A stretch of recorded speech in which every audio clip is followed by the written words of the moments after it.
ওগুলো ডিসি ট্রাফিকের, আমি একটু কথা বলে দিই ছোট ভাই। Please sir, please. আমি একটু কথা বলে দিই ভাইয়া। Sir, sorry sir. ক্ষমতা মানেই আইনের অপব্যবহার। যাদের কাছে ক্ষমতা আছে তাদের কাছে আইন কিছুই না। ভিডিওটি দেখলে পুরো কাহিনীটি বুঝতে পারবেন। স্যার, আসসালামু আলাইকুম স্যার, ভালো আছেন?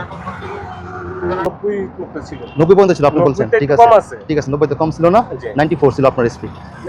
বাংলাদেশের হাইওয়েতে নতুন নিয়ম করা হয়েছে, যদি কোনো বড় গাড়ির স্পিড 90-এর উপরে থাকে তাহলে এর জরিমানা হবে 2500। এই ভাইয়ের গাড়িটির গতিবেগ ছিল 90-এর উপরে, যার জন্য তাকে আটকানো হয়েছে এবং ফাইন ধরা হয়েছে।